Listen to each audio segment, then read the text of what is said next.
कदाचित 3 महिन्यामध्ये LPG gas पुरवठा बंद होईल, केंद्राच्या पत्रकाचा हवाला देत मंत्री छगन भुजबळ यांचं मोठं वक्तव्य। एलपीजीच्या ऐवजी पीएनजी गॅसच्या जोडणीवरती भर देण्याच्या सूचना।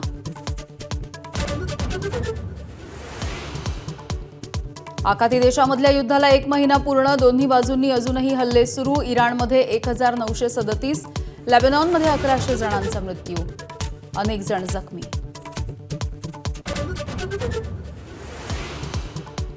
बोंधू अशोक खराची एसआयटीकडून 10व्या दिवशी ही चौकशी। सावकारी व्यवसाय आणि हवाला रॅकेट कनेक्शनचा कसून तपास।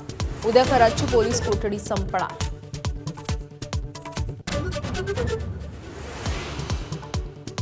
अशोक खरातला भर चौकामध्ये उभं करून सुयात टोचून मारा। सुधीर मुनगंटीवार यांचा संताप। खरातला शिक्षा देण्यासाठी कायदा बदला, कोर्ट कचेरी करत बसण्यापेक्षा जाहीर चौकात शिक्षा द्या, असाही सल्ला।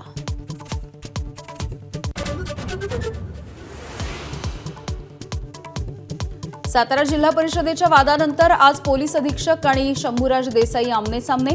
जिल्हा आढावा बैठकीला प्रोटोकॉलनुसार पोलीस अधीक्षकांची उपस्थिती। अधिवेशनामध्ये देसाईंनी केली होती तुषार दोशी यांच्या निलंबनाची मागणी।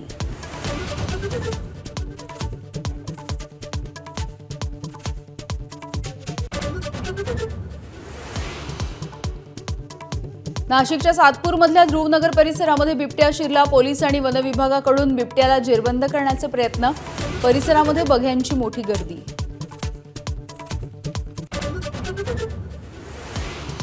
पुण्यामध्ये पोलीस भरतीच्या दरम्यान पुरुषोत्तम बुरकुल या तरुणाचा मृत्यू। धावताना हृदयविकाराचा आला झटका। शिवाजीनगर पोलीस ग्राउंडवरती सुरू होती पोलीस भरती।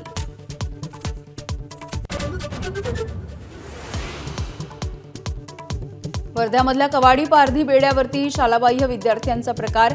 गावातील डझनभर मुलांच्या शिक्षणाची सुरुवातच नाही। जन्मदाखला आणि आधार कार्ड न मिळाल्यामुळे अनेक मुलं निरक्षर।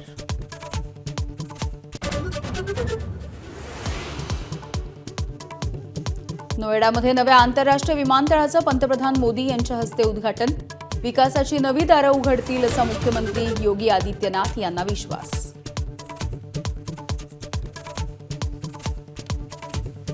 Headlines brought to you by चितळेंची बाकरवडी, एकदम खास कारण चवीला भारी आणि पाम ऑइल अजिबात नाही। एबीपी माझा, उघडा डोळे बघा नीट।